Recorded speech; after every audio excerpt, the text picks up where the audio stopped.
शाम हो चुकी है, थोड़ी देर में रात होने वाली है और अनकवर्ड छत पे शाम के समय देखो प्लांट्स किस तरह से हो जाते हैं। पानी बिल्कुल इवेपोरेट हो जाता है और मरे मरे से प्लांट्स हो जाते हैं। यहाँ पर मैंने ये पालक लगाई हुई है, पालक के सीड्स बन गए हैं ऑलमोस्ट। तो 1-2 दिन रहने दूंगी इनको, उसके बाद मैं इस प्लांट को अपरूट कर दूंगी। आज का जो वीडियो है वो कल शाम से लेकर आज सुबह तक का है। 5 अप्रैल की शाम से लेकर 6 अप्रैल की सुबह तक का वीडियो है। तो आज मैं क्या क्या काम करने वाली शाम के टाइम में वो सभी आप लोगों के साथ साझा कर रही हूँ। हैप्पी गार्डनिंग में आपका स्वागत है। तो यहाँ पर मैं कुछ सीड्स लाई हूँ, बहुत कम सीड्स लाई हूँ। 1 या 2 सीड्स हैं हर एक वेजिटेबल के। बीन्स के सीड्स ज़्यादा हैं, बाकी सारे कम हैं। फ्लावर के भी हैं कुछ सीड्स, तो सभी मैं जब सो करूँगी वो भी आप लोगों के साथ शेयर करूँगी। सभी मार्केट से परचेज़ किए हुए हैं। और यहाँ पर मैंने संडे को मेथी के जो सीड्स हार्वेस्ट किए थे, तो सुबह सुबह के टाइम नमी थी उनके सीड पॉड में, तो सीड्स निकल नहीं रहे थे। सीड पॉड को जब हाथ से हम मसल रहे थे तो सीड्स नज़र नहीं आ रहे थे। अब यहाँ देखो शाम के टाइम बिल्कुल मॉइस्चर नहीं है इसमें और येलो कलर के सीड्स आपको नज़र आ रहे होंगे। तो ये भी सीड पॉट सारे पकना शुरू हो गए हुए हैं। इनको भी मैं एक छोटे से पॉट में हार्वेस्ट करके इनको रखते जा रही हूँ। और नेक्स्ट जब सीज़न आएगा सर्दियों में, तब इनको मैं इन्हीं सीड्स को बो दूँगी। फिर मुझे ज़रूरत नहीं पड़ेगी कि मार्केट से कसूरी मेथी के सीड्स लेकर आऊँ। सीड्स पक रहे हैं और साथ में मैंने गर्मियों की वेजिटेबल्स बीच बीच में लगा दी हैं। जब मैं इसको थोड़े दिनों बाद अपरूट करूँगी तब आपको दिखाऊँगी। अब यहाँ से भी मैंने सारी जो बची खुची पालक या सौंफ थी वो सब, आप इसको हार्वेस्टिंग कहें या इसको ये कहेंगे कि मैंने पॉट क्लीन कर दिया है, जो ग्रो बैग है वो क्लीन कर दिया है। सिर्फ एक ये पुराना टमाटर का प्लांट है, इसकी भी प्रूनिंग कर चुकी हूँ मैं। जो सूखी ब्रांचेस थी उन सबको मैं कट कर चुकी हूँ। अब आप देख सकते हैं ये पॉट ऑलमोस्ट, ये जो ग्रो बैग है ऑलमोस्ट खाली हो चुका है, सिर्फ गार्लिक रह गया इसमें। तो यहाँ पर आज मैं एक बीन्स का लगा रही हूँ यहाँ पे सीड, मीटर बीन्स जिसको बोलते हैं, और एक तरफ करेले का बीज लगा दूँगी। 1 आध महीने के अंदर, ये अप्रैल के एंड तक मैं होप कर रही हूँ कि गार्लिक को हार्वेस्ट कर लूँगी, तब ये ग्रो बैग खाली हो जाएगा। तो इसलिए अभी अगर इन सीड्स को मैं लगाऊंगी तो 1 मंथ के आसपास तक ये थोड़ा ग्रो कर जाएंगे। और इसके अलावा यहाँ पर आप चाइव्स का ये बंच देखो कितना सुंदर है, पर इसके पीछे जो है ये मटर के प्लांट सूखना शुरू हो गए हैं। तो मटर ने काफ़ी नाइट्रोजन फिक्स की होगी यहाँ की सॉइल में, तो अब इनको अपरूट कर देते हैं क्योंकि ये बिल्कुल ही ड्राई होना शुरू हो गए हैं। यहाँ पर भी मेन चाइव्स का प्लांट है और एक टमाटर का प्लांट है। बाकी गार्लिक वगैरह तो जैसा मैं बता चुकी हूँ कि विद इन अ मंथ और सो इसको हम हार्वेस्ट कर ही लेंगे। सौंफ वगैरह तो मैं अभी रिमूव कर रही हूँ कि सारी की सारी जो सौंफ है या छोटे मोटे और प्लांट्स लगे हुए हैं वो सब मैं अपरूट कर रही हूँ। ये वाली सौंफ रहने दी मैंने, 3-4 प्लांट्स हैं, धनिया का है एक और सौंफ का, वो रहने दिया। और ये टमाटर मैं दिखा देती हूँ आपको, बड़ा हेल्दी प्लांट है, नया है, पर ये एक्सीडेंटली यहाँ से ब्रेक हो गया हुआ है, टूट गया हुआ है और काफ़ी दिनों से ये इसी तरह से पड़ा हुआ है, नीचे को गिरा हुआ है, पर फिर भी हैप्पीली ग्रो कर रहा है। अब इस ग्रो बैग में भी प्याज और गार्लिक की हैं, तो यहाँ पर मैं एक इधर जो है भिंडी का सीड लगा दूँगी, क्योंकि भिंडी का सीड इसमें कोई नहीं लगाया हुआ इस ग्रो बैग में। और दूसरा मैं दूसरी तरफ को खीरे का सीड लगा रही हूँ। तो जब गार्लिक वगैरह हार्वेस्ट हो जाएंगे महीने के अंदर, तो इनको पर्याप्त जगह मिल जाएगी और ये तब तक थोड़े बड़े भी हो जाएंगे। ये मिर्च का प्लांट है, तो ये तो बड़ा हो ही नहीं रहा है, शायद अब बड़े, क्योंकि यहाँ से मैंने सब साफ़ सफाई कर दी है। टमाटर को भी मैंने चेक कर लिया, इस पर आजकल मिली बग्स आना शुरू हो गए हैं। और इधर भी वही सौंफ वगैरह जो लगी हुई हैं आज सब मैंने साफ़ कर देनी है।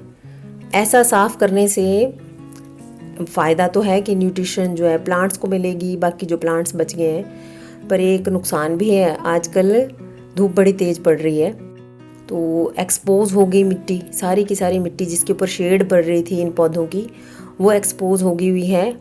और सनलाइट में दिन के टाइम में जब सूरज की रोशनी पड़ती है तो मिट्टी बिल्कुल ड्राई हो जाती है। अब यहाँ पर एक मैं बीन्स का प्लांट लगा रही हूँ, फिर से बीन्स का सीड लगा रही हूँ और एक खीरे का सीड लगाऊंगी। तो बीन्स का आपने नोटिस किया होगा कि मैं बीन्स जो फलीदार पौधे हैं वो ज़रूर ऐड करती हूँ अपने गार्डन में। रीज़न वही है कि ये नाइट्रोजन को फिक्स करते हैं, तो हमें मैन्योर वगैरह एक्स्ट्रा ऐड नहीं करनी पड़ती।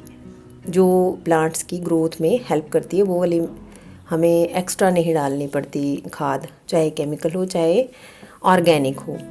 ऑर्गेनिक यूज़ करना तो हमेशा ही फ़ायदेमंद रहता है, केमिकल फ्री फार्मिंग हो जाती है। इधर भी मटर लगा हुआ है, इसमें फ़िलहाल ये थोड़ा हरा था और एक छोटा सा मटर भी लगा हुआ है, पर मैंने अब इसको अप्रूट कर ही दिया है। कभी कभी ऐसे जब हम अप्रूट करना शुरू करते हैं तो कैजुअलिटीज़ भी होती हैं प्लांट्स की। तो क्या क्या कैजुअलिटीज़ हुई वो भी मैं आपको एंड में दिखाऊंगी कि आज मैंने कौन कौन से प्लांट्स बाय चांस अप्रूट कर दिए। यहाँ पर भी मैंने एक साइड बीन्स का प्लांट लगा दिया और एक साइड में करेले का सीड लगा रही हूँ। बेल वाली सब्जियों को बहुत ज़्यादा न्यूट्रिशन चाहिए होता है, बहुत ज़्यादा पोषक तत्व चाहिए होते हैं।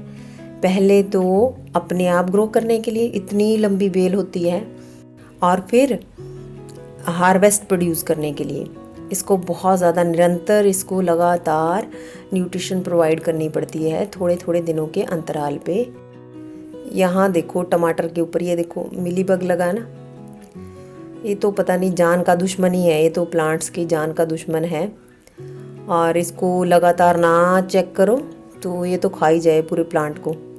अब ये वाला देखो ग्रो बैग ना, जो मैं कह रही थी एक्सपोज हो जाती है मिट्टी, अभी इसको देखो आप बिल्कुल ड्राई होगी हुई है। सुबह मैंने पानी दिया था, शाम को भी पानी दिया था, तो अभी शाम तक देखो कैसे हो गया है, ये पूरा मिट्टी कैसे ड्राई हो गई है। अब यहाँ देखो गेंदे का प्लांट, पहली कैजुअलिटी है गेंदे का प्लांट यहाँ पे मुझसे बाय चांस अप्रूट हो गया है।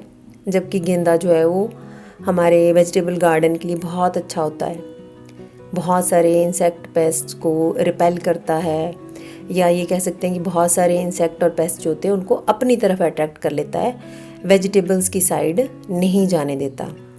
तो वो आज मुझसे अप्रूट हो गया है।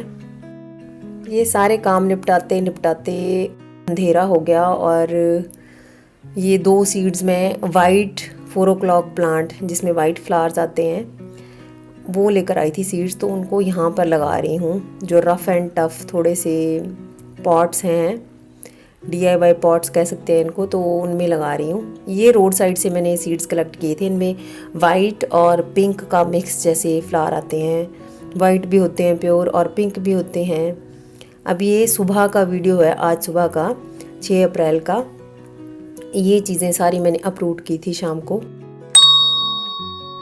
अब जो मेरे पॉट्स हैं वो कुछ इस तरह लग रहे हैं और शाम को भी मैंने पानी दिया था और अभी फिर से मैं यहाँ पे पानी डाल के जाऊँगी इनको, ताकि ये कम नुकसान हो इनको पानी के एवेपोरेशन से। और ये 2 पॉट्स मैंने इधर खिसका दिए हैं जिन पे इस दीवार की छाया पड़ती रहेगी। तो अभी मैं दिखाती हूँ आपको। ये मुझसे अंधेरे में ये सीड्स वाली जो सौंफ थी वो अप्रूट हो गई। बहुत सारी सौंफ ऐसी है जिसमें सीड्स बन गए हुए हैं, अगर 1-2 दिन रहने देती तो इन्होंने सूख जाना था। चलो बहुत ज़्यादा नुकसान तो नहीं हुआ, पर अगर बन जाते सीड्स तो अच्छा लगता।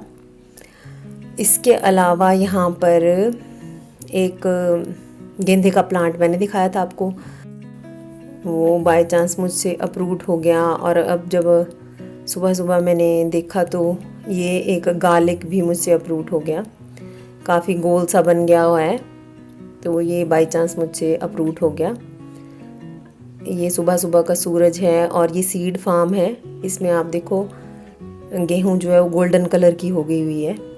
अभी ठंडक वाला मौसम है, अभी बड़ी अच्छी ठंडी ठंडी हवा चल रही है छत के ऊपर और दिन में बहुत तपती गर्मी हो जाती है।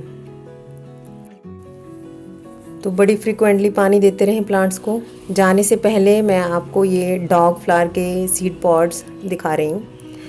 ये वाला जो सीड पॉड है ये बिल्कुल इसमें मैच्योर हो चुके हैं सीड्स, और इसने अपने आप ही माउथ को ओपन कर लिया हुआ है। बाकी के आप कंपेयर कर सकते हैं कि ग्रीन कलर के रह गए हैं सीड पॉड। अब ये देखिए, इसको जैसे ही मैंने प्लक किया वहाँ से तो सीड्स अपने आप बिखर के हाथ में आ गए। तो फिर मिलते हैं अगले वीडियो में।